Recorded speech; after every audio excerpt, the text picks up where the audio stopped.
Bueno, bienvenidas a todas y todos a esta clase sobre introducción a la botánica, la fascinación por las plantas. Eh, Esta es la primera clase de dos, así que desde ya los invitamos a agendar esto. Hasta el próximo martes vamos a estar con este curso. Y les voy a contar un poco de la Universidad Socioambiental. El objetivo de la Universidad Socioambiental es generar un espacio educativo y de reflexión ciudadana virtual abierto a todo público respecto a diferentes materias socioambientales y los principales retos en el marco de la crisis ecológica y climática que hoy afecta a Chile y al mundo. La Universidad Socioambiental es organizada por la ONG FIMA, Fiscalía del Medio Ambiente, y cuenta con el financiamiento de la Fundación Konrad Adenauer, quien la escogió durante el concurso realizado en la Semana del Clima del año 2019. En su realización, además, cuenta con el apoyo de la Sociedad Civil por la Acción Climática, o SCAC. Para facilitar el correcto desarrollo de la clase y dada la amplia convocatoria que esta clase despertó, les pedimos que por favor permanezcan con los micrófonos silenciados y les comentamos que el chat va a estar habilitado durante toda la clase, entonces para que puedan ir dejando ahí sus comentarios y sus preguntas. Entonces yo me voy a encargar ahí de recoger sus inquietudes para los momentos en que abramos las preguntas. Entonces, sin más, voy a dar el pase a Fernanda Salinas, que es bióloga ambiental y doctora en Ciencias con mención en Ecología y Biología Evolutiva de la Universidad de Chile. Realizó un postdoctorado en el Departamento de Ciencias Ecológicas de la Pontificia Universidad Católica de Chile. Es investigadora de ONG FIMA, educadora para la sustentabilidad de Newland School, es diseñadora en permacultura, agricultura urbana y representante de la Sociedad de Ecología en el Consejo Política Forestal. Además, Fernanda es profesora del curso Introducción a Sistemas Sostenibles en Ingeniería en la Facultad de Ciencias Físicas y Matemáticas de la Universidad de Chile. Entonces, Fernanda, adelante. Bueno, estoy muy contenta de estar con tantas personas interesadas en aprender lo que les quiero compartir. Lo que pensé es que como la clase va a tener como algunas unidades, unas 4 unidades, entonces voy a ir dejando un espacio para preguntas cortitos entre medio, pero igual la idea es juntar todas las preguntas al final, ¿ya? Así que como algunas inquietudes nomás las vamos a resolver durante la clase, pero tranquilos que al final vamos a poder resolverlas. Me interesa que todos sepan cómo pueden escribir sus preguntas por el chat. Si se van abajo en la presentación, en la pantalla de Zoom, se abre como una pestaña y hay una que dice chatear, para que puedan verlo por el lado y puedan ir conversando durante la clase. Eso como que a los profesores no nos gusta mucho, pero aquí no nos molesta, así que estamos haciendo la clase y chatean ustedes por mientras pueden ir hablando para el lado y no nos desconcentran.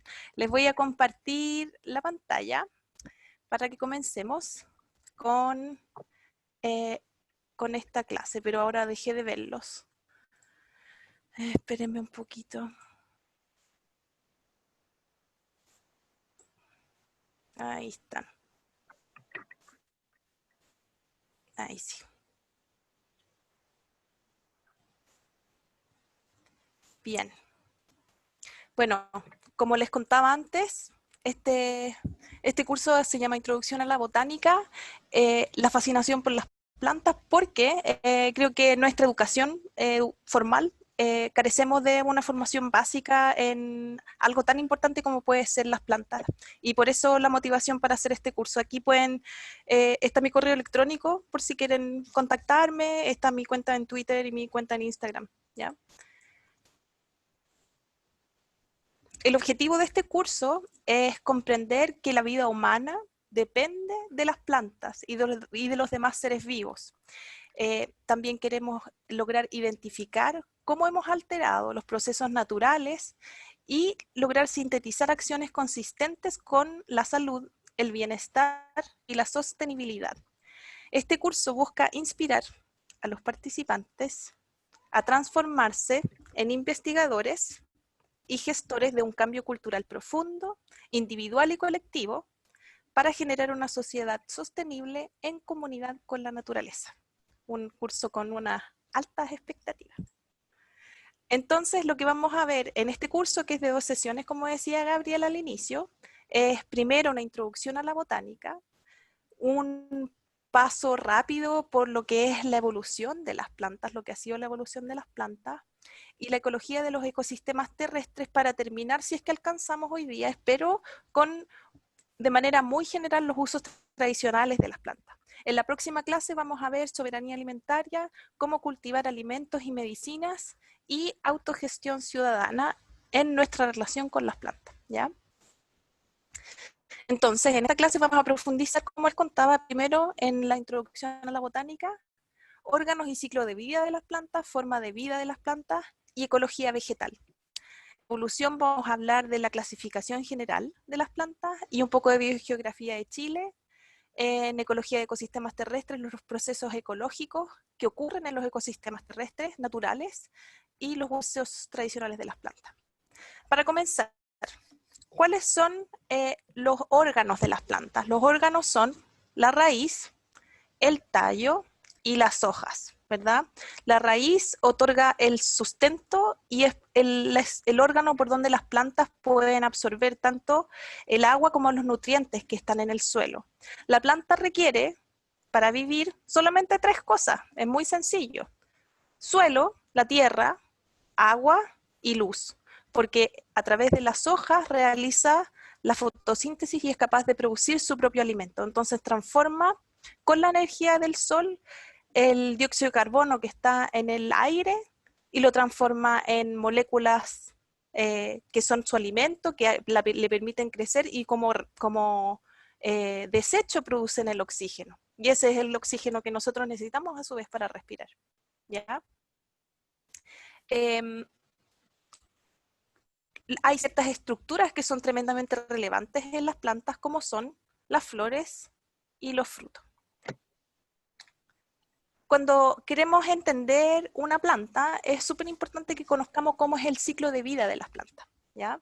La planta podríamos decir que comienza en un momento en el cual está, por ejemplo, si comenzamos con un tomate, que es un fruto, ¿verdad? Dentro del fruto están las semillas. Y cada una de esas semillas es lo mismo que si tuviéramos una guagüita, o ni siquiera una guagüita, es un embrión, pero que está en un estado de dormancia. Quiere decir que está como con un metabolismo muy bajo, como en una profunda hibernación, ¿ya? Y es por eso que, por ejemplo, las semillas del tomate, si las lavamos y las secamos, las podemos guardar por años incluso, y esa semilla no se va a morir. Igual que nuestros porotos, nuestras lentejas, las guardamos ahí y no se mueren, pero una vez que las ponemos en agua, se hinchan, porque en el fondo despiertan de ese proceso de hibernación en el que estaban sumergidos por un tiempo indefinido o que está determinado según el tipo de semillas del que se trate.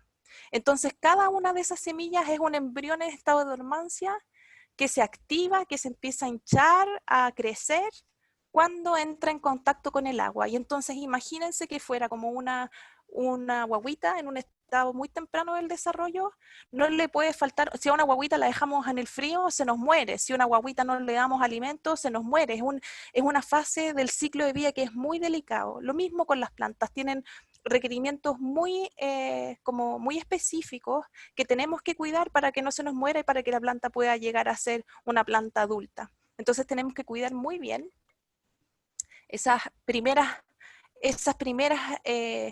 por ejemplo, lo que primero emerge de una semilla es la radícula, que se entierra, ¿verdad? Es como la primera raíz, se entierra en el suelo y luego de la semilla sale un tallito y salen los cotiledones, que en el fondo son el desarrollo de ese alimento que le dejó la madre a el embrión en la semilla. Esos cotiledones también aportan el alimento, pero el embrión es el que está en el centro de los cotiledones. ¿Se han fijado las habas, por ejemplo, que tienen una cosita blanca por el lado? ¿Se han fijado? Ese es el embrión. Y entonces cuando el haba crece, salen los cotiledones que son muy grandes, porque las habas son grandes, ¿verdad? Entonces tenemos otro tipo de cotiledones cuando tenemos habas, pero el embrión se empieza a desarrollar en el centro, y entonces esas son las hojas verdaderas. Esto es el aporte materno. Estas son las hojas verdaderas y así va creciendo la planta, por ejemplo, una planta de tomate, salen hojas más grandes y después que tiene cierto tamaño, cierta edad, empieza a florecer, Las flores son polinizadas por alguna abejita, alguna mosca, se transforman en frutos y dentro de los frutos se desarrollan las semillas. Pero si se fijan, siempre el suelo es importante, el agua es importante y el sol es importante a lo largo de todo el ciclo de vida, ¿ya? Respecto a ese órgano en particular, de las flores, por ejemplo, también he visto que falta un poquito de saber mejor cómo son las flores. Este es como si tuviéramos una flor partida por la mitad a lo largo, ¿ya? Si tenemos una flor así, como si la cortáramos por la mitad, ¿ya? Eso es lo que se ve. Entonces, si vamos como desde afuera hacia adentro, lo primero que vemos que es verdecito son los sépalos. Generalmente son verdes, que rodean a los pétalos, ¿verdad? Que generalmente son atractivos y que nos gustan por eso las flores, ¿verdad? Porque son muy bonitas, atraen a los polinizadores. Hacia el centro están los estambres, que son todas estas estructuras, y en las anteras, que son estas partes de aquí, están los granos de polen. No sé si se han fijado que a veces uno huele una flor, los liliums sobre todo, y queda con la nariz con polvo. Ese polvo es el polen de las flores. Y ese polvo, ese polen, que son los espermios, los gametos masculinos, son los que quedan pegados en el cuerpo de los polinizadores y cuando el polinizador se va a otra flor, los pega en el estigma de la flor, que es esta parte de aquí. Todo esto le llamamos gineceo, ¿ya? Que en el fondo tiene el ovario, el estilo y el estigma. Y esa parte de arriba del estigma de las flores es pegajosa. Entonces se pega el polen por ahí y baja por el estilo hasta el ovario y dentro del ovario están los óvulos, entonces fecundan los óvulos. Hay algunos óvulos que tienen solo algunos ovarios que tienen solo un óvulo, pero hay otros que tienen muchos óvulos. Y ahí es donde encontramos frutos que tienen muchas semillas por dentro, ¿ya? Que pueden tener en el fondo muchos hijos dentro, ¿ya? Eso con las flores. Y aquí tenemos, por ejemplo, un conjunto de polinizadores que son parte de nuestros polinizadores nativos, muchos coleópteros, hormigas, aves como el picaflor gigante, chinitas, otros coleópteros, mariposas, ¿verdad? Siempre pensamos que solo las abejas y nos preocupamos de cuidar las abejas de la miel, por su rol como polinizadoras, pero la verdad es que en nuestra naturaleza hay muchos polinizadores que también polinizan, también hay moscas que también polinizan las flores, así que como que en realidad a todos los insectos que son polinizadores son relevantes y los que no son polinizadores también, porque todos tienen un rol. Por ejemplo, este pajarillo pequeño que es el picaflor chico, es un macho, como vemos aquí, tiene su frente roja, él se ve atraído por todas estas flores nativas de nuestros bosques, como el chilco, el notro, la estrellita, la botellita, la medallita, y las poliniza, pero en verdad lo que él está haciendo es buscar el néctar de las flores. Les llama la atención el color, la forma, viene por aquí debajo, mete su pico por acá, llega hasta aquí para tomar el néctar, pero en ese proceso se va quedando con polen en su cuerpo, en distintas partes de su cuerpo. Entonces, cuando visita, por ejemplo, el chilco, se mete por aquí y queda con el polen aquí como en el cuello, no me alcanzan a ver, en el cuello, y entonces así, cuando visita otras flores de chilco, va repartiendo el polen de una flor a la otra y él va tomando néctar, entonces va visitando varias flores y va a su vez polinizando las flores, ¿verdad? Permitiendo que ocurra la reproducción de las plantas. Pero si se fijan, por ejemplo, esta, que es la estrellita, tiene las anteras aquí arriba. Entonces el picaflor llega desde arriba y el polen le queda aquí como en la mollera. Entonces, y también el estigma de la flor de la estrellita le queda aquí en la mollera, entonces va transportando el polen en distintas partes de su cuerpo de cada una de las flores. Es muy específico todo este proceso muy hermoso de la polinización, porque hay una evolución en la que hay un polinizador, pero en el fondo hay una especificidad que permite que este mismo polinizador pueda polinizar a todas las flores y no ande repartiendo el polen de flores que no corresponden, ¿verdad? Como que el polen del chilco no le sirve a la estrellita para producir fruto. La estrellita necesita polen de otras estrellitas, ¿ya? Hay otras flores, como los pastos y los pinos, que se polinizan por el viento. Son plantas que producen grandes cantidades de polen y el polen vuela por los aires y llega a las flores femeninas, que en el fondo tienen estructuras que permiten que el polen se pegue en, en las flores y pueda fecundar a los óvulos. Y aquí les quería mostrar, este es un video que está en YouTube que después les puedo compartir también, pero en el fondo es una secuencia de fotos, pero aquí lo que les quiero mostrar es lo que pasa cuando hay una polinización, ¿verdad?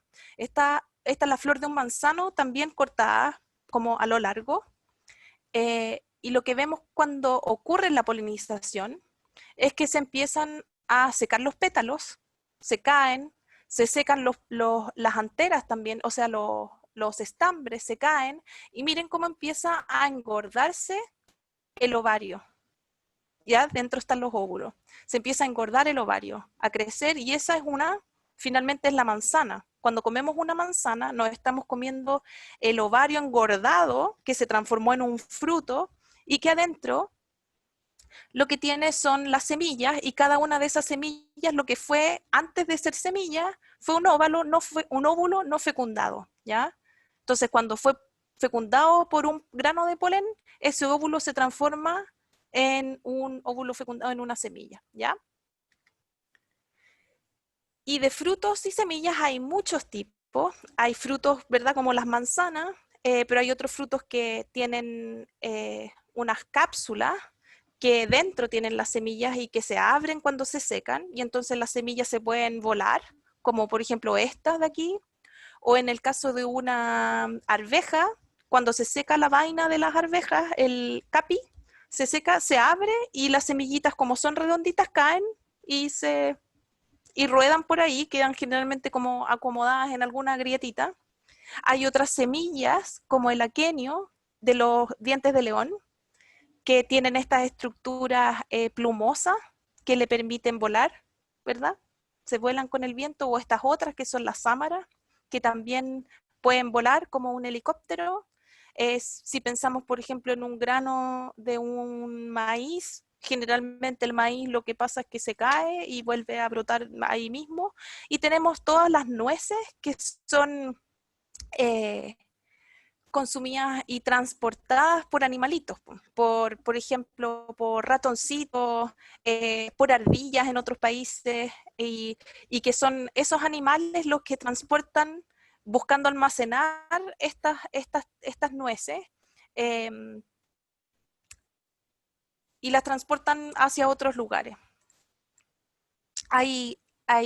También hay frutos que son consumidos por aves y por mamíferos también. Este es un tordo que está comiendo un fruto de probablemente un meli o algo así. ¿Y qué es lo que pasa? Cuando un fruto como este, que es como como un berry, el pájaro se lo come y adentro está lleno de semilla. Entonces, claro, digiere un poco la pulpa, absorbe los nutrientes, pero después por la feca, el pájaro se va volando por ahí, se para en otro árbol y en la feca transporta la semilla del fruto, ¿ya? Eso se llama dispersión de semillas por endozoocoría. No quiero marearlos con los nombres, así que no les voy a decir nada. Y por ejemplo, en nuestro país tenemos muchas aves frugívoras porque tenemos muchas plantas que tienen frutos carnosos, algunos más grandes, otros más pequeños, pero hay realmente muchas aves que comen este tipo de fruto y dispersan sus semillas, el fiofío, el chucao, el zorzal, el huet. También están todos estos marsupiales preciosos como la yaca y el monito del monte, que también comen muchos frutos y en sus fecas dispersan las semillas, y ven como en un cemento, por ejemplo, donde cayó una feca de un animalito, empieza a surgir nuevamente la vida con su poder de regeneración. Y en nuestro país también tenemos estas hermosas palmas chilenas que son dispersadas principalmente por este joven Begu, que le llaman el ratón de las pircas, que le hacen un hoyito a los coquitos de la palma, chiquititos así, redonditos, se lo comen, pero también las entierran, y entonces ellos van dispersando las semillas de los coquitos, o sea, los coquitos de las palmas. Y no todas las semillas son consumidas, ni los frutos son consumidos por los animales, sino que hay otras semillas como estas, no sé si alcanzan a ver en sus pantallas, pero que tienen unas verdaderas puntas de flecha en la punta de cada una de las semillas.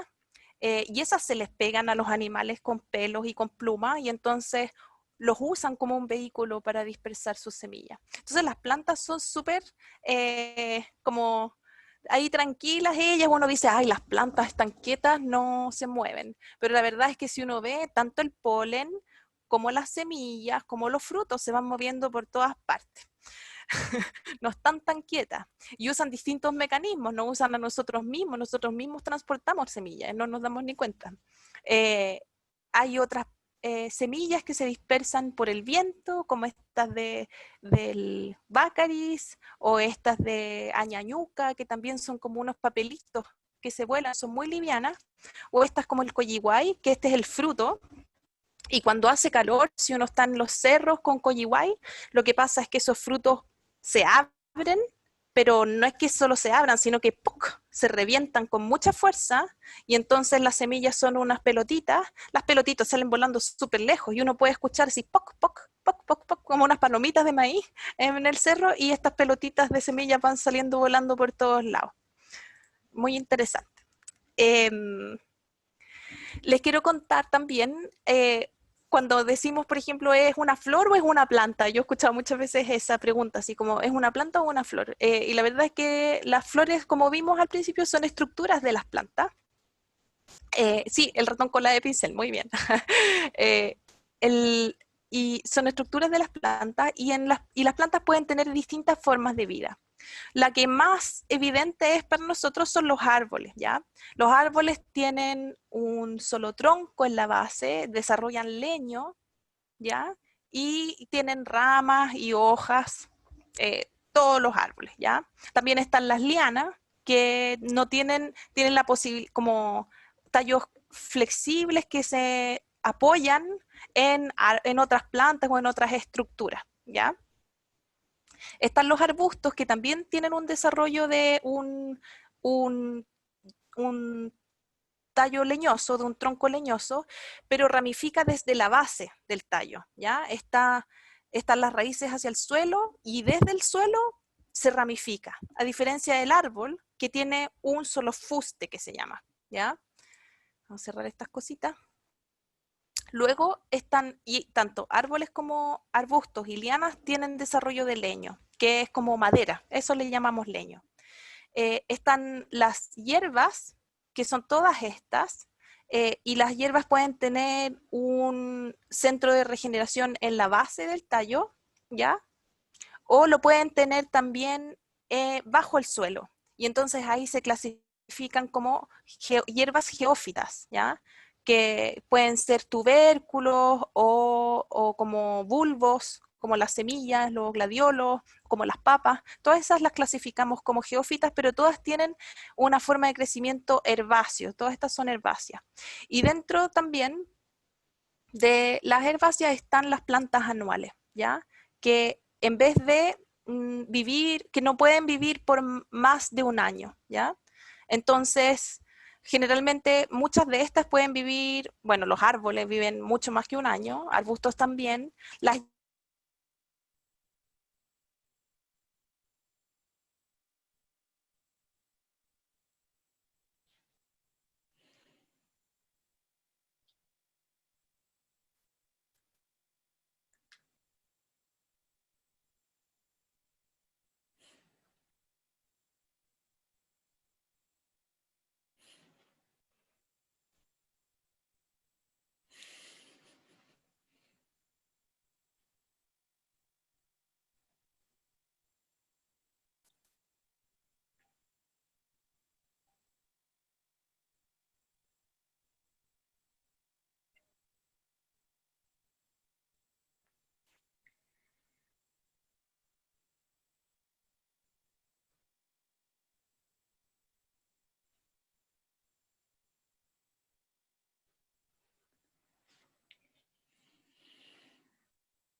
Ya, disculpen, se le cayó internet a Fernanda, pero ya está volviendo. Así que mientras tanto, como vi bastante la pregunta de esta clase y todas las de la Universidad Socioambiental, van a quedar, los videos van a quedar en el canal de YouTube de ONG FIMA. Así que para que después las revisen. Ahí está entrando Fernanda. Y los animo también a que escriban todas sus preguntas en el chat, ya que como somos tantos, no vamos a poder dar la palabra a todos, entonces por escrito, por favor, y yo las voy recopilando. Ahí está Fernanda. Sí, estoy tratando de compartir pantalla ya, no sé si lo logré, perdón, cosas que pasan, pues, ¿qué vamos a hacer? Eh, no puedo compartir, Gaby, me tienes que dejar.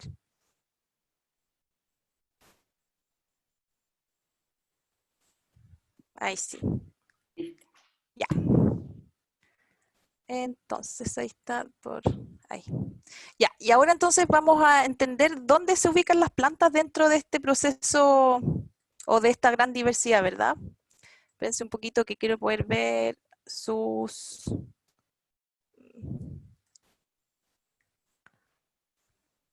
Ahí está. Ya. Tenemos dentro de los seres vivos 7 grandes reinos. Clasificamos a los seres vivos en 7 reinos. 2 de ellos son procariontes, los llamamos procariontes, que son las arqueas y las bacterias. Y todos los demás seres vivos son eucariontes, eso quiere decir que tienen células, ¿ya? Y dentro de los organismos celulares están los protozoos, los animales, las plantas, los cromistas y los eumicotas, ¿ya? Entonces este sería el linaje de las plantas, que es un linaje celular. Como para que entendamos que la vida se originó en un momento hace alrededor de 3.600 millones de años, diversificó en arqueas, bacterias y en todo lo que son los organismos ¿Por qué mi celulares. audífono? ¿Está hablando de la niña? Tenemos No, nomás. que silenciar a alguien que tiene el... Ahí está, a ver. Ahí. Entonces, como les contaba, el planeta Tierra tiene alrededor de 4.600 millones de años. Hace 3.600 se originó la vida. Ocurrió como estuvo dominada la Tierra por la vida de bacterias y arqueas, hasta que se originaron las células alrededor de 2.000 eh, millones de años atrás.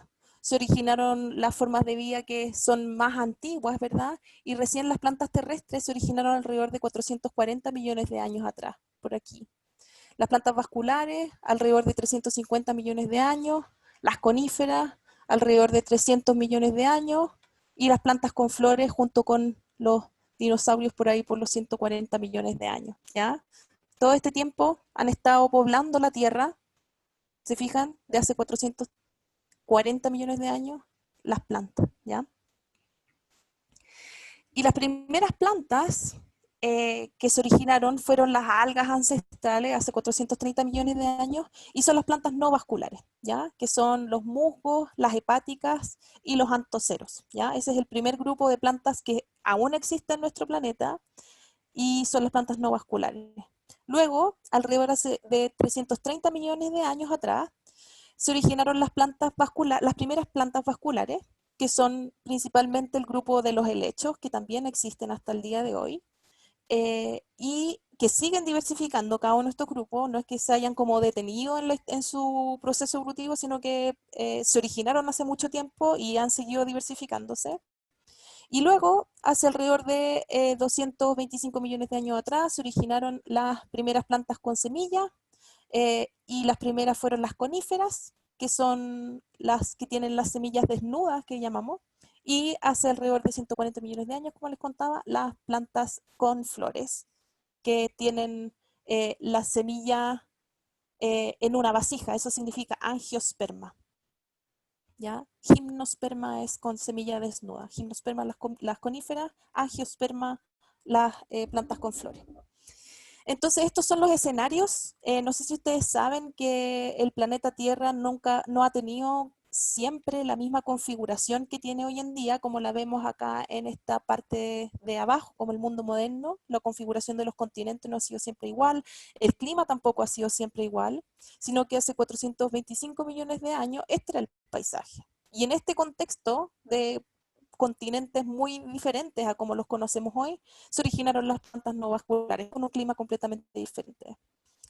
Las plantas vasculares se originaron entre este periodo y en este contexto más o menos, con una Pangea, se originaron las primeras plantas con semillas, y en una Gondwana y Laurasia se originaron las plantas con flores, ¿ya? Y como consecuencia de esta migración de los continentes es que tenemos el, la configuración actual, que se siguen moviendo. Lo que pasa es que ocurre más lento de lo que nosotros logramos percibir, pero sí existen evidencias que nos muestran que así ha sido. Les quería mostrar las briófitas. Estas son marcantiales, las de aquí, las plantas no vasculares, los musgos, las hepáticas foliosas y los antoceros. Estos son helechos, que son plantas vasculares sin semillas, tienen reproducción a través de esporas. Las gimnospermas hermosas, como las araucarias, y estos yo creo que son cipreses. Y las angiospermas, que hay dos grupos grandes, que son las monocotiledonias, como las alstroemerias, que son flores en el fondo que son plantas que cuando uno pone la semilla sale una sola hoja, por eso se llama monocotiledonia. Entonces, por ejemplo, todo el trigo, el maíz, las cebadas son monocotiledonias. Cuando uno siembra la semilla sale una sola hojita. Y las otras son las dicotiledonias, que cuando uno siembra una semilla salen dos cotiledones, como el tomate. ¿Ya? Alerces pueden ser, sí, temas que sí. Como el ulmo, ¿verdad? Cuando germina la semilla del ulmo salen dos cotiledones. Ya, no sé, yo creo que estamos súper atrasados, prefiero continuar y dejamos todas las preguntas para el final, porque si no, no voy a alcanzar. Ha sido mucho contenido para esta clase. Quiero contarles, como ya vimos, que la configuración de los continentes, que quiero volver un poquito atrás, acá. Quiero que se fijen, acá está Sudamérica, se fijan, y Sudamérica está al lado de África, está al lado de la Antártica, de la India y de Australia, forman este gran continente gondwanánico, ¿ya? Y eso es súper interesante que lo sepamos, porque las relaciones de parentesco que tiene nuestra flora, nuestras plantas, sobre todo las del sur, las del bosque templado lluvioso del sur de Chile, tienen relación principalmente con esta historia gondwanánica, ¿ya? Eso quiere decir que, por ejemplo, en Chile está la araucaria, pero el centro de diversidad de las araucarias está en Nueva Caledonia, que estaba como por aquí probablemente, cuando cuando estaba Gondwana. Ahí es donde hay mayor diversidad de especies, y hay otras especies de la familia de las araucarias en Australia y en Nueva Zelanda también. Entonces son muy antiguas, son plantas muy antiguas. Y entonces, como consecuencia del levantamiento de la cordillera de los Andes, que ocurrió, comenzó, si no me equivoco, si no me equivoco, ya esto es una materia que trataba hace tiempo, pero eran como que, si no me equivoco, como hace 40 millones de años atrás, comenzó el levantamiento de la cordillera de los Andes. Eso obstruye el flujo de los vientos con lluvia hacia el interior. Se genera toda esta diagonal árida que le llaman, que es el desierto de Atacama por acá, y acá en la pampa argentina y chilena, y se genera como consecuencia de nuestra posición relativa en el mundo, ese gradiente latitudinal, un gradiente de precipitaciones y un gradiente climático, ¿verdad? Tenemos que hay un incremento en las precipitaciones de norte a sur, y una disminución en las precipitaciones de norte a sur, y a su vez hacia el interior, ¿verdad? Como tenemos un gradiente de altitud, también van disminuyendo las temperaturas hacia mayores altitudes. Y como consecuencia de un clima diferente, de temperaturas diferentes y de precipitaciones diferentes, tenemos también vegetaciones diferentes a lo largo y a lo ancho de nuestro territorio.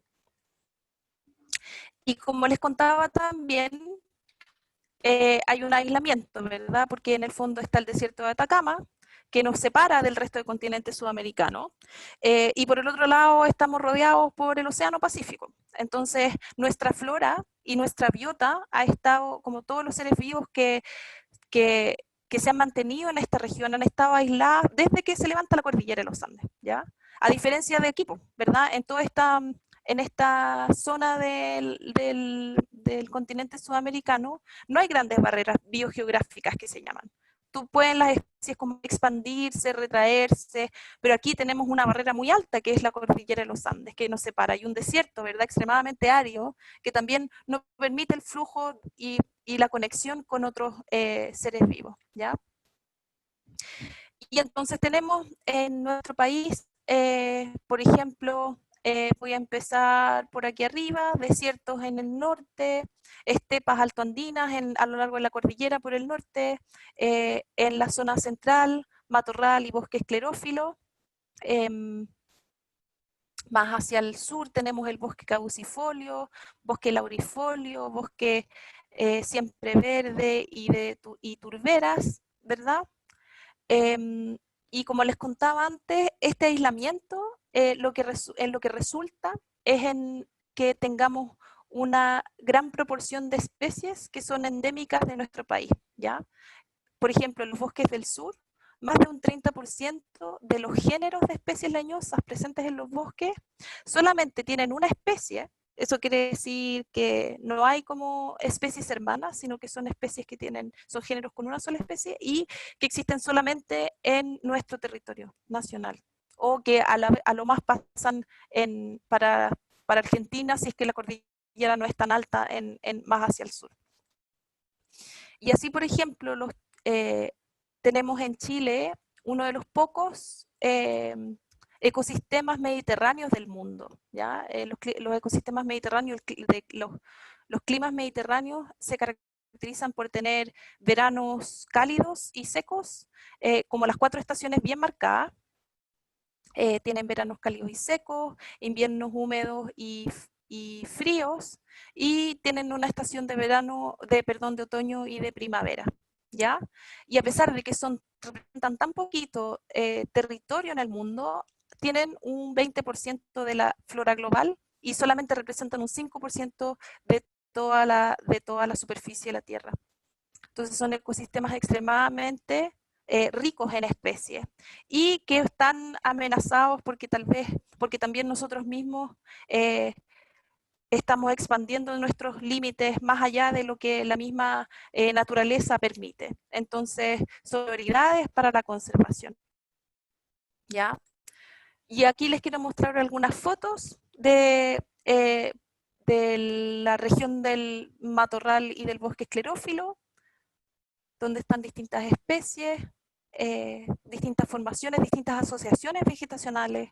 No es todo parejo, ¿verdad? Sino que en sectores que tienen distintos sustratos. Por ejemplo, esto es un sustrato arenoso detrás de una duna. Entonces tenemos un matorral con cactáceas. Están las palmas chilenas, ¿verdad? Con el bosque esclerófilo. Estos bosques pueden ser de olivillo con peumo y muchas enredaderas, lianas. El bosque caducifolio del roble de Santiago, por ejemplo, que son especies de hoja caduca. Algo que no les conté es que hay árboles y plantas que pueden perder las hojas en la estación fría, y esas se le llama plantas deciduas o plantas caducas, de hoja caduca, y las que no pierden las hojas son plantas perennes o plantas de hoja perenne, ¿ya? Y aquí está en el fondo ese mismo bosque en invierno. Todos los árboles están solo con sus ramitas, ¿ya? Y en la alta cordillera matorral. ¿Y qué es lo que ha pasado? Como consecuencia de nuestra actividad humana, desde la colonia, lo que tenemos es una disminución en la extensión de bosques nativos. Muy importante. Esto era la superficie que había en 1550 en verde, y vemos cómo ha disminuido de manera dramática. Imagínense, hace ya más de 20 años, ahora es aún peor el escenario, ¿ya? Hemos perdido la superficie de bosques que teníamos antes, ¿ya? Como consecuencia por ejemplo, se usaba la leña como fuente de energía para los hornos, para la minería. Se cortaban los árboles milenarios para mandarlos a Perú, al virreinato del Perú, para construir catedrales o casas. y se exportaban en el fondo, pero de una manera muy poco amigable y sostenible. Hay un texto por ahí que dice que habían alerces que entre 15 hombres podían abrazar, ¿sí? 15 hombres se ponían así, los podían abrazar y podían trabajar tranquilamente 12 hombres con hacha para derribarlo. Entonces uno dice, a estas alturas, o sea, ¿cómo podían derribar un alerce que entre 15 hombres podían abrazar? No sé. Esos son en el fondo las deudas que tenemos nosotros en el presente de lo que han hecho nuestros antepasados y que tenemos que solucionar y también aprender, ¿verdad? Son las lecciones del pasado que tenemos que sacar. Y si pensamos, ¿qué es lo que es un bosque? Un bosque está compuesto por muchos seres vivos, ¿verdad? Dominan, claro, en el estrato superior están los árboles, pero se fijan que hay muchas plantas que crecen encima. Esto es una foto del bosque del sur de Chile. Muchos árboles que crecen chuecos, plantas que crecen encima de las ramas de los árboles, muchas plantas que crecen en el suelo con distintas alturas, con distintos tamaños, ¿verdad? Y uno puede imaginarse que había un montón de animalitos en este bosque. Cuando uno entra a estos bosques es como un concierto de aves, ¿no? Están llenos de vida, y son muy distintos de lo que es una plantación forestal, ¿ya? Esta es una plantación forestal de pino, y lo que vemos es que todas las plantas, todos los árboles son de la misma especie, tienen la misma edad, tienen la misma altura, y están sujetos al mismo tratamiento, que les van cortando las ramas, pero por supuesto que no cumplen las mismas funciones ecológicas en cuanto a albergar la vida, ni tampoco otros procesos como lo que vamos a ver acá. Eh, por ejemplo, los bosques nativos son capaces de disminuir, cuando hay precipitaciones, son capaces de disminuir la escorrentía, es decir, cuando cae la lluvia no escurre rápidamente, como pasa, por ejemplo, cuando hay cemento. El cemento hace que la lluvia se arrastre nomás. Aquí los bosques en el fondo la absorben, incrementan la infiltración que permite la recarga de los acuíferos, que son estas como grandes piscinas que están como, Hola, míralo. ah, como grandes estanques que están bajo la superficie de la Tierra, ¿ya? Entonces se genera un balance y una coherencia entre las precipitaciones, el bosque, el suelo y el agua, ¿ya? No pasa lo mismo con las plantaciones, especialmente cuando tenemos este tipo de manejos esto se llama tala rasa, es cuando cortan absolutamente toda la superficie porque es más económico, cortan todos los árboles de una sola vez para poder llevar los camiones y llevárselos a la planta de celulosa generalmente. Y entonces, ¿qué es lo que pasa cuando hay lluvia? El suelo es arrastrado por esas gotas de lluvia, eh, el sedimento cae a los cursos de agua, se acumulan en los cursos de agua, pero también podemos ver las plumas de sedimento en esta imagen en los grandes ríos como consecuencia de las malas prácticas en el manejo silvícola, en el manejo forestal. Estos son plumas de sedimento que llegan al mar, ¿ya? Y que no deberían verse de la misma manera si hubiera un buen manejo de la cuenca, ¿ya? En el fondo, efectivamente llegan nutrientes a través de los ríos al mar, pero no tiene que ser el cerro el que se va lavando, tienen que ser nutrientes, ¿ya? No es lo mismo. Entonces existe una interacción entre el bosque nativo, el suelo y el agua. Hay un ciclo que está como completamente como estrecho y vinculado, ¿ya?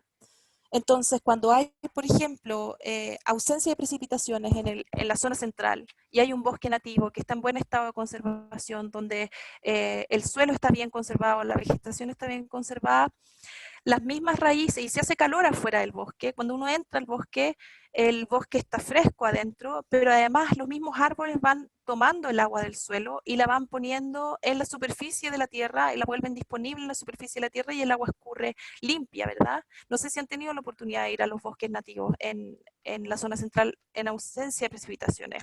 Los bosques proveen el agua de calidad y en la cantidad necesaria para que sea permanente, ¿ya? No así las plantaciones que en el fondo, como son especies de rápido crecimiento, toman todo el agua y la usan para transformarla en biomasa, crecen, pero no hacen esto de poner el agua disponible para los ecosistemas, por así decirlo. ¿Ya?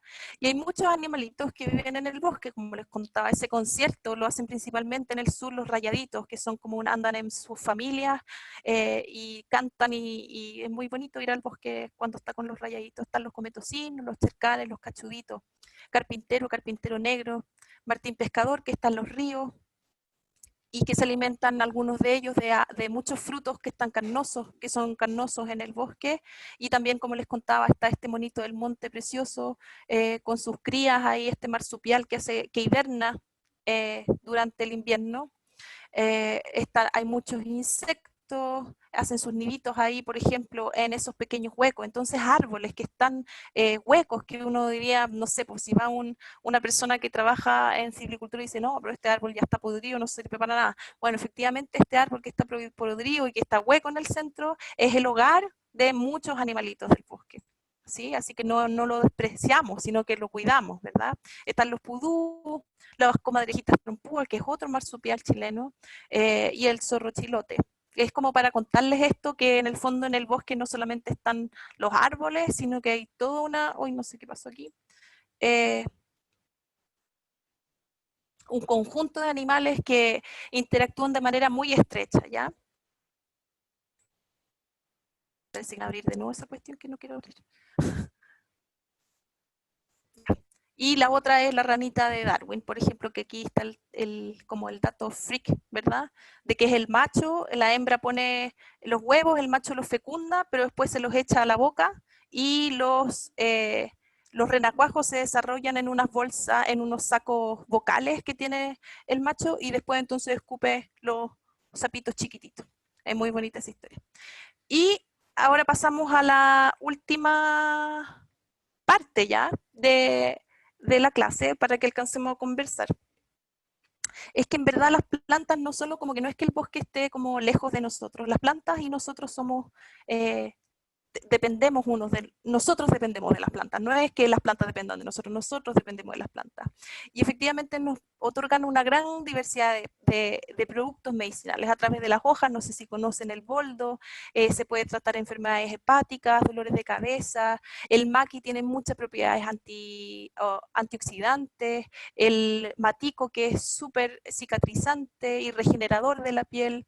Esto, si no me equivoco, es un coihue, el culén, esta planta que le llaman palo negro y que tiene propiedades anticancerígenas, el chilco que también quita los dolores menstruales, la efedra que es de donde saca la efedrina, y este es un bailawen, yo creo que se usa para el tratamiento de enfermedades, como de tratamiento de como digestivo, tal vez otras cosas más.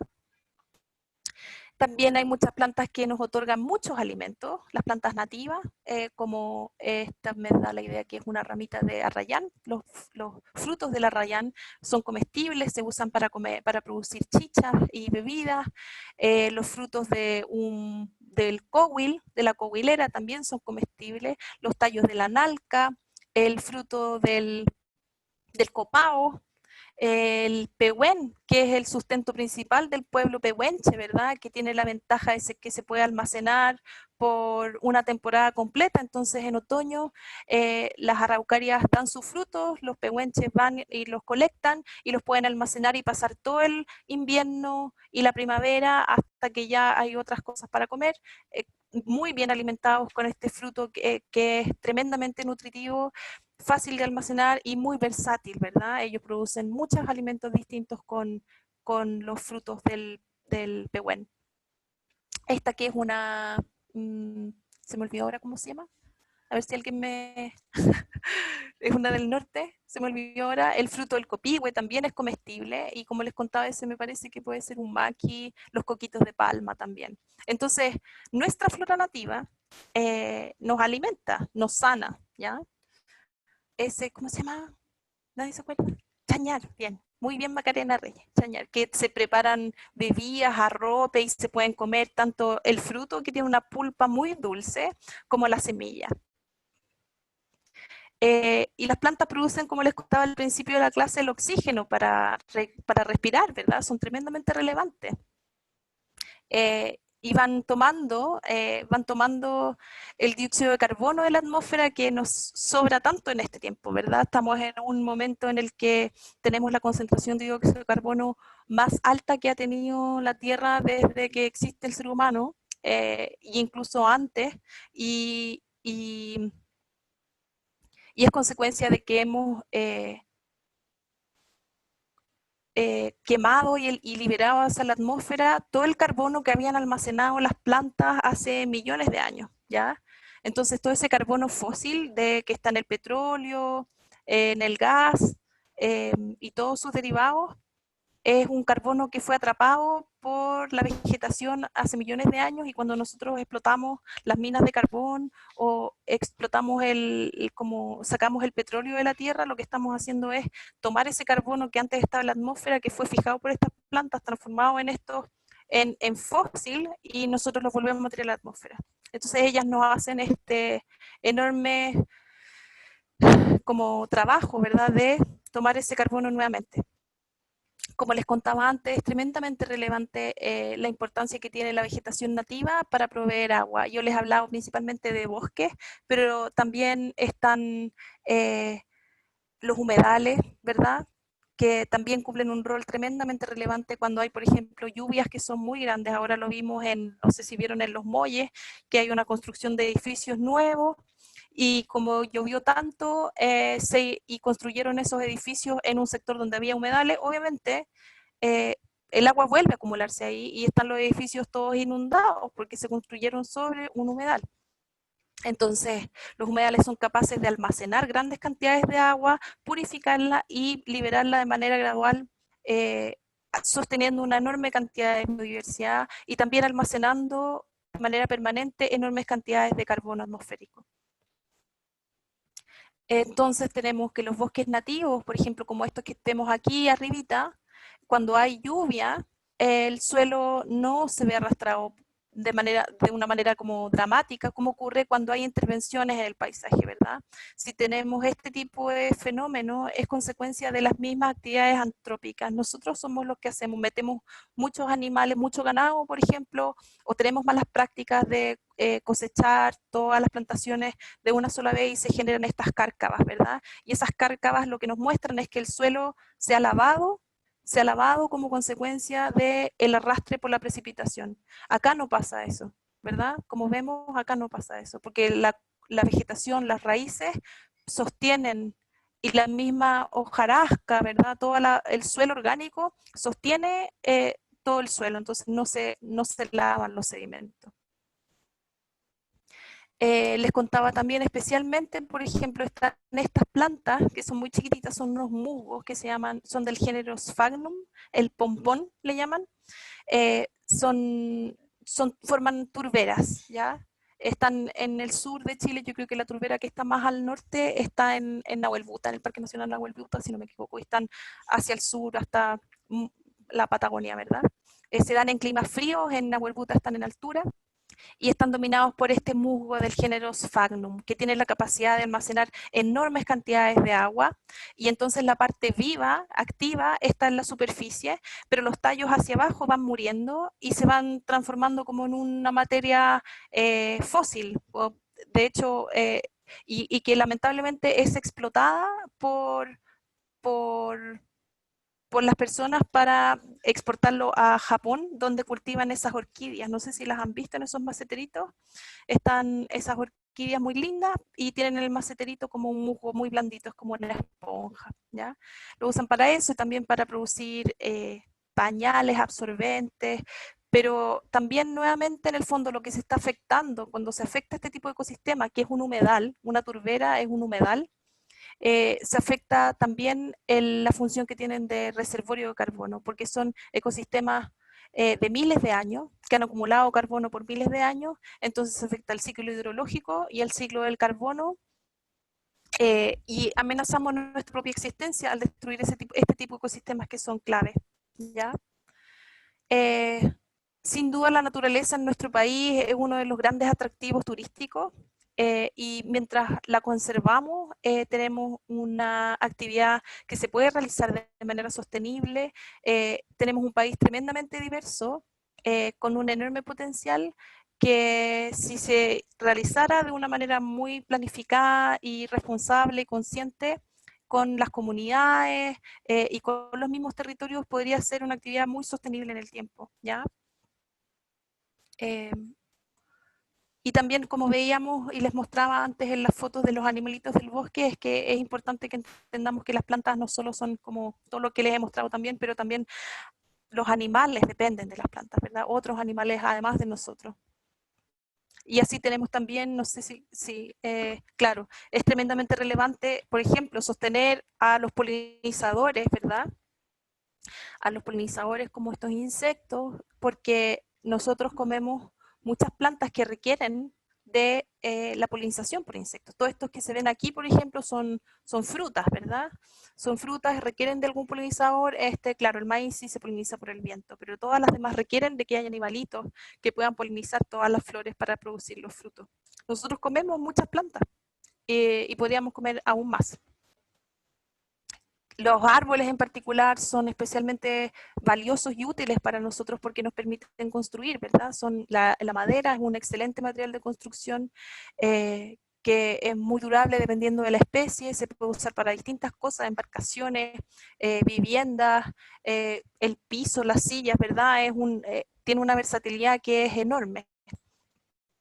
Y también no olvidemos que de la madera, de la celulosa de las plantas, podemos producir papel, ¿verdad? Que es tan importante para imprimir, escribir, pintar, leer, ¿verdad? Nos rodeamos de celulosa en nuestras vidas y a veces nos olvidamos. Y también está este conocimiento ancestral que se mantiene hasta nuestros días en distintas culturas del planeta, de usar las fibras vegetales para tejer distintas cosas, ¿verdad? Múltiples, o sea, yo pongo ahí un cestito, pero pueden ser múltiples productos que se tejen a partir de fibras vegetales. Cestas, alfombras, hamacas, ¿verdad? Y también están las plantas que podemos usar para producir fibras textiles, para producir ropa, como el algodón. No sé si habían visto la planta del algodón. O esta que se llama maguey. Esta planta se le saca como la piel y la fibra se trata, como se seca, se trata, se deshilacha y se pueden hacer textiles. Esta es la planta del lino y este es ¿cómo se llama? Se llama manila y también se usa para hacer textiles, ¿ya? También la usan mucho para hacer cestería, pero también se usa para hacer textiles como prendas de vestir, ¿ya? Y que son absolutamente renovables, ¿verdad? Este tipo de recursos o de usos para producir nuestra propia ropa, ahora nosotros usamos mucha ropa que es derivada del petróleo, es plástica, eh, y, y la verdad es que tenemos estas plantas y muchas otras que nos permitirían tener una mejor, como ropa más sostenible, ¿verdad? También están muchas flores, raíces, cortezas, frutos, semillas, hojas. Existen procesos a través de los cuales se les puede extraer el color a las plantas y se pueden usar esos colores para teñir estas fibras textiles, ¿ya? Y se puede hacer a través de distintos procesos, pero que son inocuos. Tenemos enormes consecuencias de la contaminación producida por la industria textil, principalmente o en gran medida por las tinturas que utilizan, se contaminan enormes cantidades de agua y podríamos evitar todos esos problemas si usáramos fibras sostenibles, naturales y productos para, ¿cómo se llaman? Como tintes sostenibles también, ¿verdad? También está, por ejemplo, el quillay, que tiene estas propiedades de como un jabón, ¿verdad? Tiene saponina, la quinoa también la tiene. Si quieren, cuando uno lava la quinoa, sale una espuma, uno tiene que lavarla, yo esa la guardo en una botella y después la uso en la lavadora. Entonces tenemos saponina en distintas plantas y la podemos usar no solo para lavar la ropa, sino también para lavarnos a nosotros y quedar muy limpios. Y como les contaba antes, las plantas también que tienen sus propiedades medicinales, ¿verdad? Que nos permiten sanar de muchas cosas y tratarnos a nosotros mismos, las podemos conservar de una manera muy sencilla. Cosa que las colguemos por ahí en nuestra casa, es el quillay. Podemos colgarlas y secarlas y después guardarlas en frasquitos tapados. Y la verdad es que si uno las guarda dentro de un mueble, duran por muchísimo tiempo, no se echan a perder. Y podemos tener, claro, plantas para sanarnos, pero también para cocinar, ¿verdad? El orégano lo podemos secar nosotros mismos, la melisa, no sé, muchas plantitas. Y son muy hermosas. Y también está esta posibilidad que tenemos, que es lo que vamos a ver un poquito más en la clase que viene, es que las plantas nos permiten hacer algo que es muy hermoso, que es integrarnos como comunidad. Todos tenemos alguna historia de que cuando éramos chicos comíamos tomates en alguna parte y nos parecen atractivos.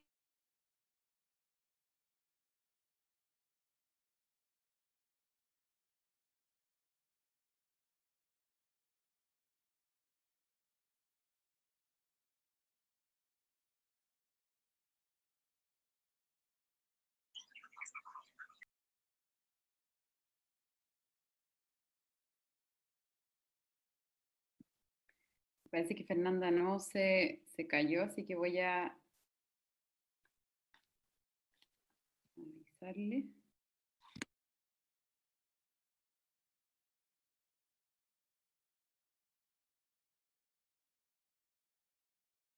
Les pedimos disculpas, pero está con problemas de internet, así que esperen unos minutitos, por favor, mientras se vuelve a reincorporar.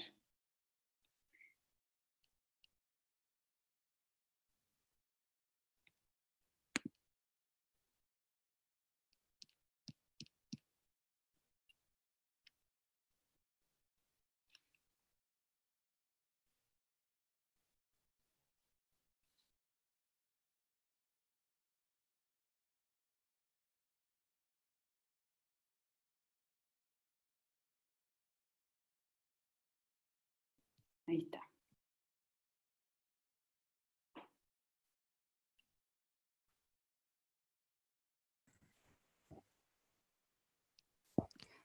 ¿Y Fernanda?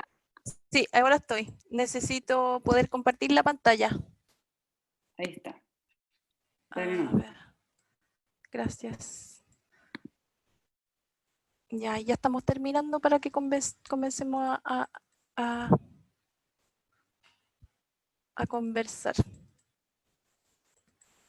Y vamos ya aquí. Ahí. ¿Se ve? Sí. Ya. Agranda la pantalla nomás. Sí, Ahí. que se demora un ratito. Ahí. ¿Ahí sí? Sí, perfecto. Entonces tenemos que, como yo en esta diapositiva me quedé, ¿verdad? Sí, en esta. Sí, ya.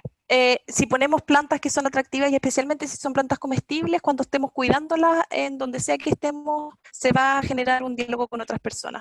Es inevitable, eso va a ocurrir. Porque a todos nos llama la atención y en el fondo se rompen las barreras que, por ejemplo, yo que vivo en una ciudad, no conversaría con alguien que me cruzara en la vereda, pero si alguien pasa en la vereda y yo estoy jardineando, cuidando, no sé, mis plantitas afuera, la gente para y me habla. Es inevitable, es como una varita mágica. Las barreras sociales en el fondo se borran y eso permite que uno establezca un diálogo y converse y conozca a los vecinos, ¿verdad? Y a las personas que van pasando por ahí. Y a su vez también cuando usamos las huertas para generar un espacio en el que podemos educar, realmente los niños pueden aprender muchas cosas. Pueden aprender mucho vocabulario, aprenden sobre responsabilidad, aprenden a tener paciencia, ¿verdad? Aprenden a observar, se fijan, ahí los niños están mirando y pueden entender que ellos son parte del ciclo de la vida, ¿verdad? Que ellos pueden ser unos miren, ahí están preciosos cosechando su huerta y después lo que hacemos en la sala es comer una enorme ensalada, pintamos con las hojas y con los pétalos de las flores, entonces se dan cuenta de que hay pigmentos, ¿verdad? Ellos aprenden también a tener motricidad fina, al picar tienen una sensación del olfato, ¿verdad? Van desarrollando el gusto por los distintos sabores, los distintos olores, van aprendiendo a tener una dieta más saludable, a ser más responsables con el en la naturaleza. Entonces la verdad es que puros beneficios el poder vincular a los niños con una experiencia como esa a través de actividades sencillas pero bien planificadas en las que ellos van aprendiendo distintas cosas. Ha sido una súper bonita experiencia para mí y para ellos, y me cuentan las mamás y los papás del colegio que también ha sido bonito para ellos. Y por eso es que en el fondo las plantas nos hacen bien, y por eso las ponemos adentro de nuestras casas, porque nos hace bien ver el verde. De alguna manera en nuestras vidas nos hemos ido aislando de la naturaleza, y en la medida que la traemos de vuelta a nuestra vida, nos vamos a sentir mejor. Eso lo han sabido muy bien los pueblos originarios, ¿verdad?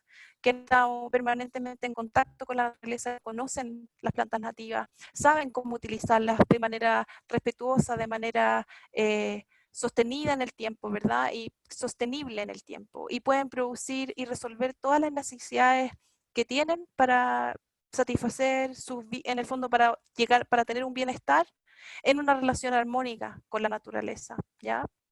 Eso es todo por hoy. Así que ahora, Gaby, les agradezco la atención y estoy lista para escuchar preguntas y responder preguntas. Ya, a ver. Supe como una metralleta, igual me sentí muy rápida. El que queda disponible, sí que lo pueden revisar. Igual quedan 16 minutos, 17 ¿Sí? minutos, entonces, mira, hay una discusión que se dio en el chat, que es interesante, que pregunta, partió a propósito de una pregunta, sobre qué es esclerófilo, primero, Ya, luego, ¿cuál es la diferencia entre una especie nativa y una endémica? bacán. ¿La especie endémica es necesariamente monolítica? Ya. Eso fue como una discusión y varios se adelantaron, ahí pusieron alguna respuesta, así que te queremos escuchar. Ya, súper. Muy técnicas las preguntas. Ya, esclerófilo, esclero significa duro y filo es hoja. Entonces, esclerófilo es de hoja dura. A eso le llamamos el bosque esclerófilo, porque es un bosque de hoja dura, y que a diferencia, por ejemplo, del bosque caducifolio, que está un poco más al sur, como los bosques de Raulí, Roble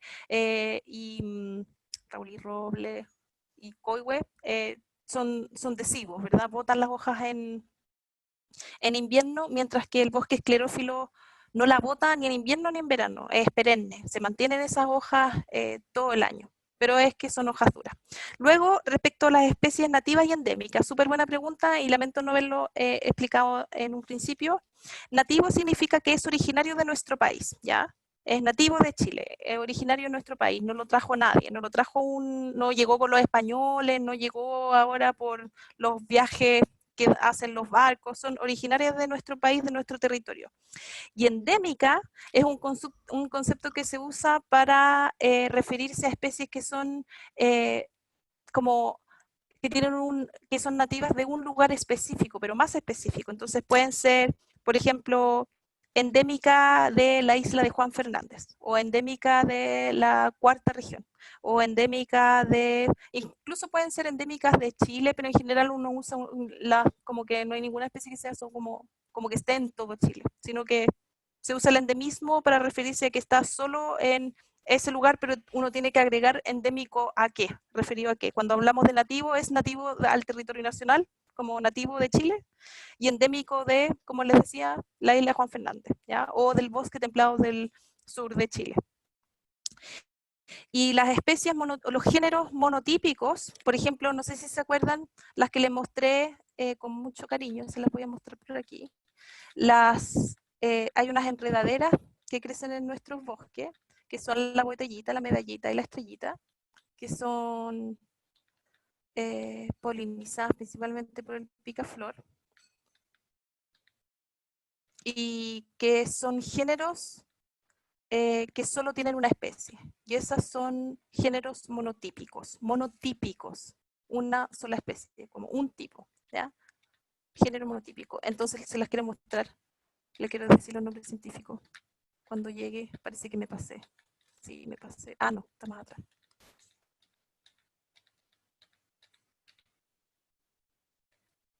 Y mi computador aparece ya no queriendo más, ¿eh? Está en la que más. Aquí. Esta es la Asterantera ovata. La única especie de Asterantera que hay está en Chile, y es Asterantera ovata, ¿ya? Esta es Mitraria coccinea, y por lo tanto es endémica de Chile y Argentina, porque pasa un poquito hacia Argentina. Esta es Sarmienta repens, y esta sí que es endémica de Chile, no, en Argentina no está presente. Género monotípico endémico. Mitralia coccinea también. Género monotípico endémico del bosque templado del sur de Chile y Argentina. ¿Ya? Eso con esas preguntas. Podemos seguir, Gaby, con más preguntas. Ya. Otra que es como del comienzo de la clase, un par. ¿Es posible que una flor se fecunde con su propio polen? Y segundo, ¿cómo es la reproducción de una planta que no produzca frutos ni flores? Ya. Sí, es posible, pero depende de, como que las flores y las plantas son súper diversas. Yo les estoy haciendo unas generalizaciones aquí como bien grandes cuando les digo ya la planta tiene raíz, tallo, hay como una diversidad de plantas. Y uno ahí, estelar, te lo vamos a ver en la próxima clase un poquito mejor, como de reconocer cuál es la raíz, cuál es el tallo, cuál es la hoja, cuál es el fruto, cuáles son las semillas, cuáles son las brácteas. Hay como toda una complejidad que se abre, yo le estoy dando como muy lo general. Sí hay flores que se pueden autopolinizar, que son como que se autopolinizan. Y la otra pregunta, perdón. La otra pregunta es, ¿cómo es la reproducción de una planta que no produzca frutos ni flores? Claro, por ejemplo, plantas que no producen ni frutos ni flores son las que les mostré aquí. Los musgos y los helechos no producen ni flores ni frutos. Estas son las estructuras reproductivas del musgo. Tienen, no quise entrar en eso porque es bien, bien técnico. Entonces, el musgo tiene hojitas y la estructura reproductiva es este esporofito que se llama, y ese esporofito produce adentro las esporas y las esporas se liberan con el viento, pero no hay flor, ¿ya? Lo mismo pasa con las hepáticas foliosas, tienen este esporofito se abre en unas 4 valvas, es súper lindo cuando uno lo ve, y también las esporas salen volando, lo mismo con las marcantias, que tienen los esporofitos por aquí debajo. Los helechos también, la mayoría de los helechos tienen sus esporas por la parte de abajo de la hoja, de la fronda, no tienen hojas las helechos, tienen fronda. Entonces, por debajo uno ve ese polvito, y ese polvito son las esporas. Entonces, estas no tienen ni flores ni frutos, son esporas, y de la espora sale una pequeña plantita que después crece pues grande, sí que es un helecho, o pues hay unos helechos chiquititos también, pero eso, con las plantas sin flores. Ya. Hay otra pregunta también que la voy a juntar, o sea, te la voy a leer dos, pero habían varios comentarios del mismo tema en el chat. Es cómo conservar el bosque como el Parque Fray Jorge frente a la sequía que estamos enfrentando, que obviamente afectará la vegetación única del lugar, y también qué medidas reales en política se pueden tomar para recuperar y proteger nuestro bosque nativo. Y dice ahí como ejemplo, sin caer en las medidas como la cantidad de hectáreas a restaurar que plantea el gobierno. Sí, Como ya. Bosque nativo de Fray Jorge es súper interesante porque es un relicto. En el fondo, ese bosque probablemente existe desde hace 65 millones de años, por lo menos. Es una cuestión así muy antigua, y que está ahí exclusivamente por la neblina costera, como por la configuración geográfica que tiene ese territorio. Entonces, por eso se mantiene ahí. Bueno, y está en un parque nacional, así que no debería estar en riesgo, ¿verdad?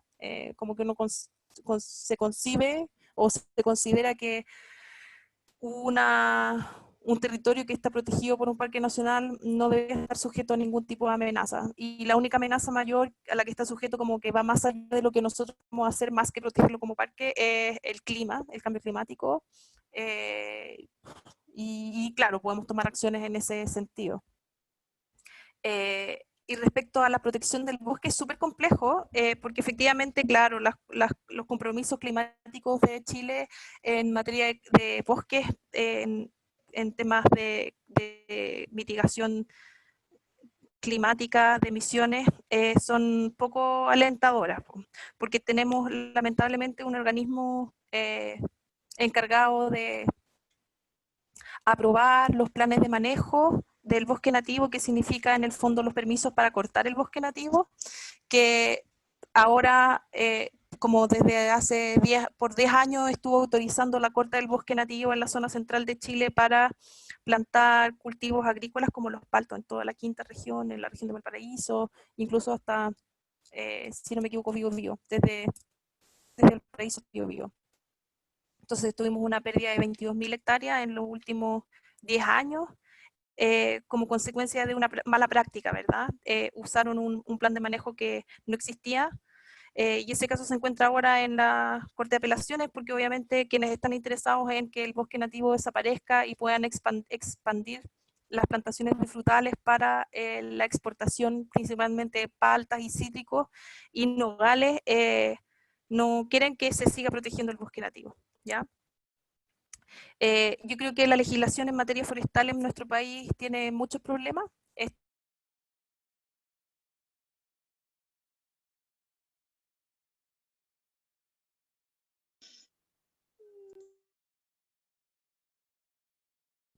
Fernanda.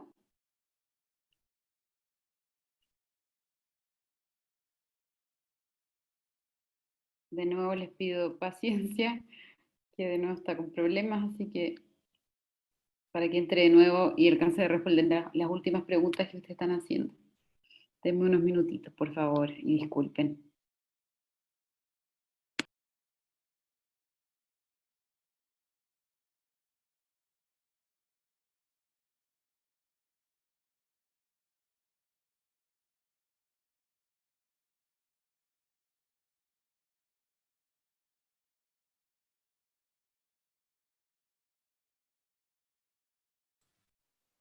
¿Ahora sí me escuchan? Ahora sí, ahora sí. Ya. Uy, qué terrible, está terrible esta situación. Bueno, bosque nativo, CONAF lamentablemente administra los planes de manejo sin transparencia hacia la ciudadanía. Nuestra definición de bosque en la ley no es la que debería para poder protegerlo adecuadamente.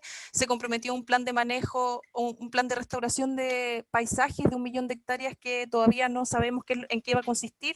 Podría transformarse en más plantaciones de palto, podría transformarse en más plantaciones de pino. Así que ahí estamos a la espera de ver qué es lo que resulta de ese plan, que se supone que se presenta, si no me equivoco, el próximo año. Comprometieron también disminuir las emisiones como consecuencia de la deforestación sin comprometer detener la deforestación. Entonces, como hacen unos cálculos que son un poco rigurosos, pueden decir ya disminuimos las emisiones por deforestación, pero en verdad no están disminuyendo la deforestación, que es lo que deberían hacer.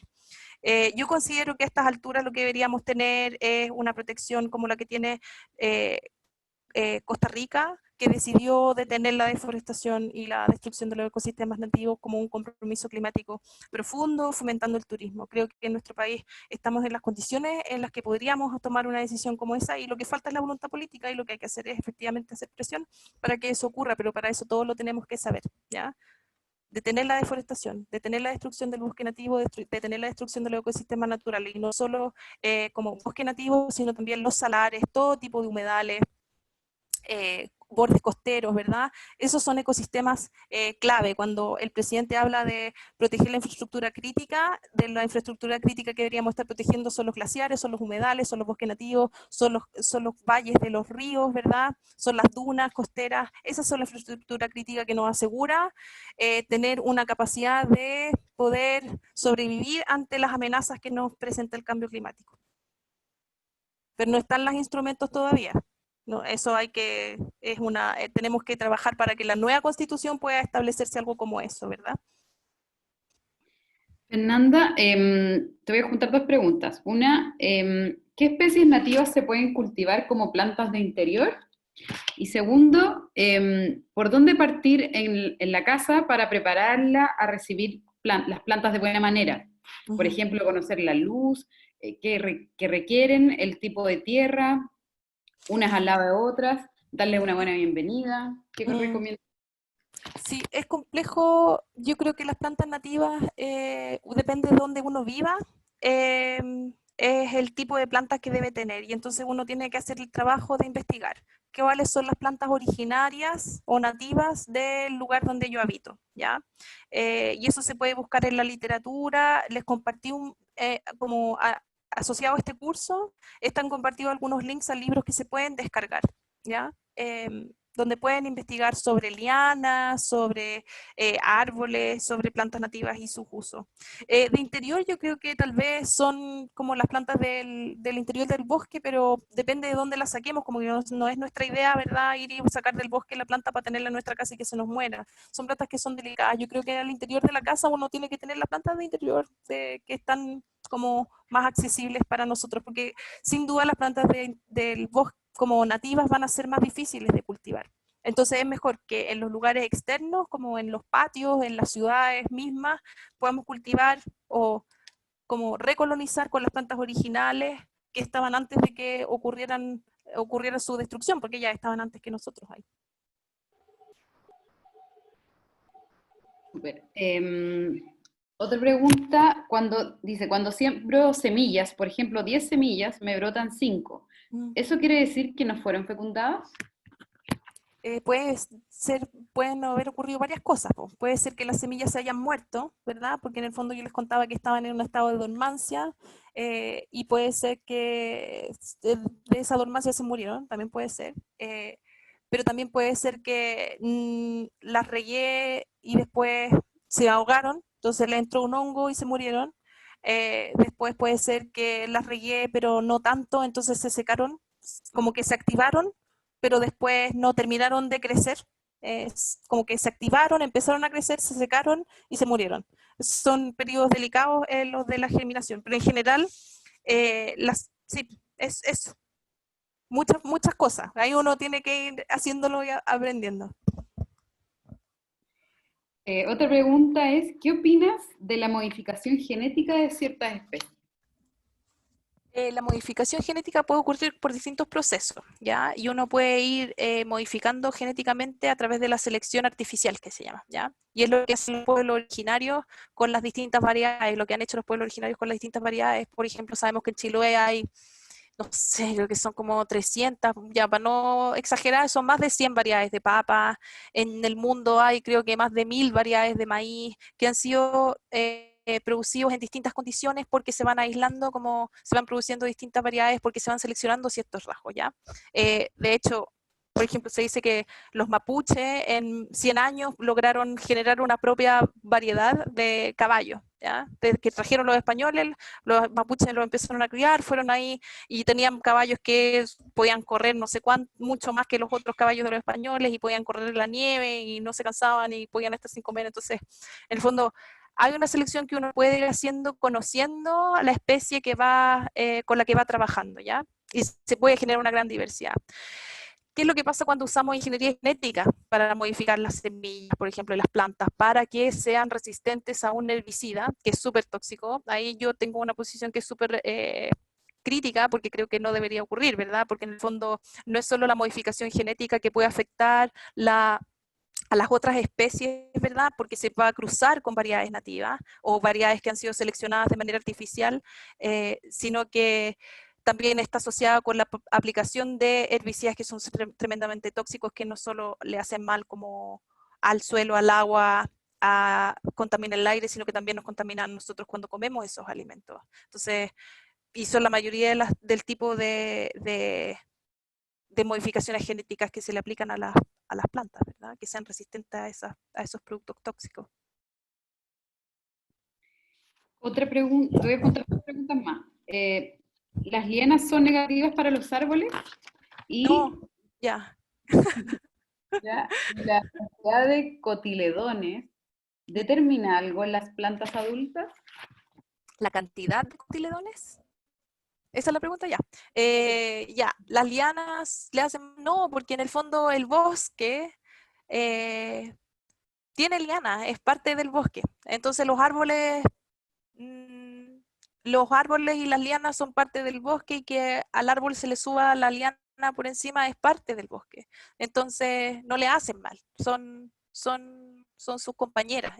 Es parte de ese ecosistema, de ese conjunto de especies que ha evolucionado en millones de años en, en coexistencia, ya en una relación coherente. Y respecto a los cotiledones, no tiene, como por ejemplo, a ver, ya sí, sí. hay algo muy importante, que las monocotiledóneas, por ejemplo, son todas herbáceas, ¿ya? Por definición. Cuando vemos una planta que es una, por ejemplo, las palmas, a pesar de que uno dice, la palma chilena es un árbol, pero en realidad no es un árbol, es una herbácea que tiene fibras súper grandes y fuertes, ¿verdad? Y que permite que crezca así de grande. Pero es como si fuera casi es como más pariente del trigo y del maíz que de una araucaria, o que de un alerce o de un ulmo, ¿ya?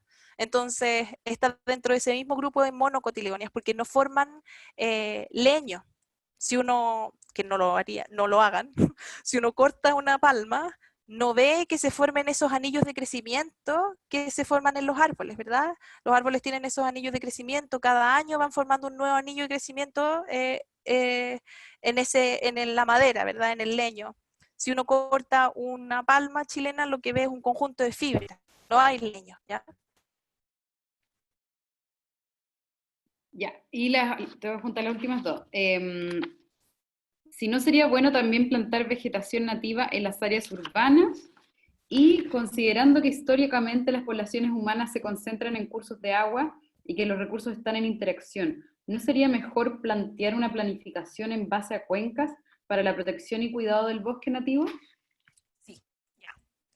Lo de las ciudades, de todas maneras, lo vamos a ver un poquito más en la próxima clase en detalle, pero sin duda, en el fondo, se le llama infraestructura verde a ir recuperando o manteniendo áreas con vegetación, ojalá nativa, porque en el fondo lo que vemos es, como vimos en la clase, que espero que lo hayan podido comprender como hacer lo propio, la vegetación nativa y los ecosistemas naturales prestan una infinitud de servicios a los humanos y que lo hacen mucho mejor que un tranque o que una construcción de cemento, ¿verdad? La construcción de cemento, por ejemplo, pueden ser piscinas para evitar que haya, como lo que hicieron ahí como en Peñarolén, si no me equivoco, que hicieron como esas piscinas para que no ocurrieran los aluviones, pero son feas, ¿verdad? Mientras que si tenemos un bosque que es súper lindo, nos sirve para ir a pasear, nos sirve para ir a recolectar medicinas, nos sirve para ir como a hacer aprendizajes con los niños, ¿verdad?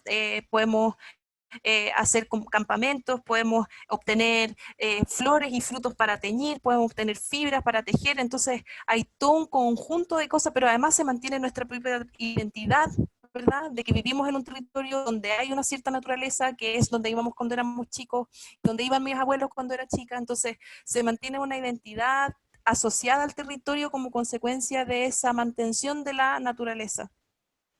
Y las obras civiles, obras grises, solo cumplen una función, porque puede ser como el atajar el agua. Entonces no está toda esta complejidad de funciones que se cumplen de manera múltiple al tener infraestructura verde en nuestra ciudad, que es en el fondo el contraste entre infraestructura gris e infraestructura verde, y puede ser muy, muy diversa.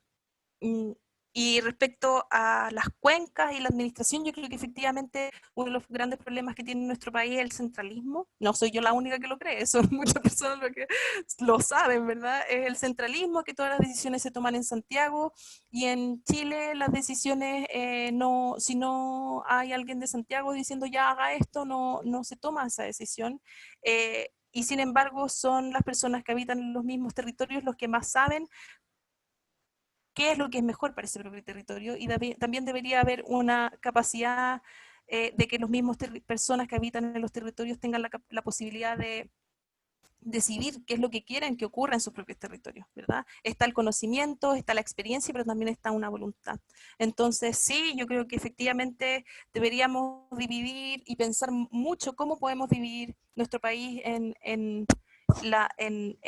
figuras de administración muy diferentes de las que conocemos y que tal vez van a ser como difíciles de imaginar porque estamos muy acostumbrados a una forma súper centralista, pero realmente es necesario porque no solo son los territorios los que son como dejados de lado, ¿verdad? Sino que también son los pueblos originarios, también son las voces de las mujeres, ¿verdad? Entonces tenemos que pensar en un nuevo Chile para el futuro. Y eso lo tenemos que pensar ahora, empezar a pensar ahora. Fernanda, por último, piden los links de información que has mencionado durante esta clase y también si puedes recomendar literatura relacionada con bosques nativos de Chile. Me imagino que tienes muchas, así que puedes dar esas ¿Y cómo? recomendaciones. ¿Y eso lo mando por aquí por el chat? ¿Esa es la idea? No, llegar esas ¿O recomendaciones y se las nosotros mando por correo? sí, con las presentaciones podemos mandar ahí una bibliografía chiquitita. Súper, ya. Sí, claro, ni un problema. Bueno, te agradecen mucho. Ah, y preguntan por el dato, si sabes algún sitio donde se puede obtener el dato de absorción de CO2 de cada especie nativa. ¿Sabes? Eh, yo creo que está el dato, pero tendría que buscarlo, no sé dónde. Y no sé si de todas las especies nativas, son muchas las especies nativas. Listo. Podríamos buscar eso.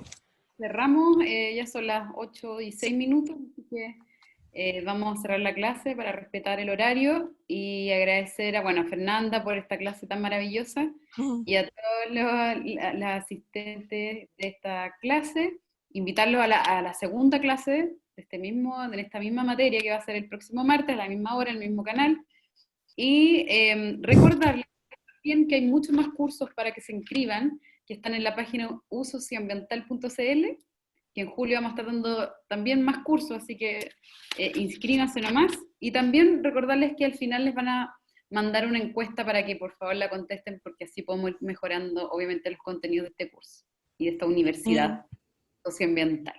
Así Sí, que la eso creo. próxima semana vamos a ver más esa ecoresistencia, ¿verdad? Que por ahí comentaban. Vamos a trabajar más en eso.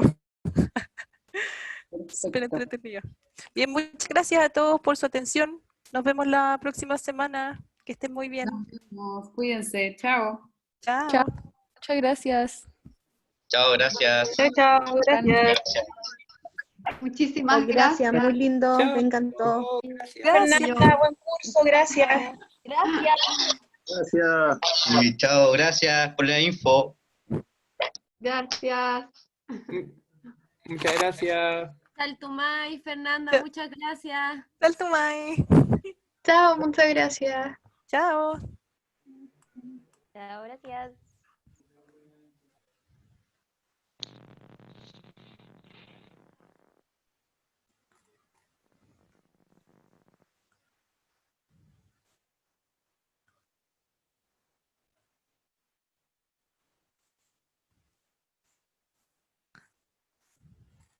Hoy estuvo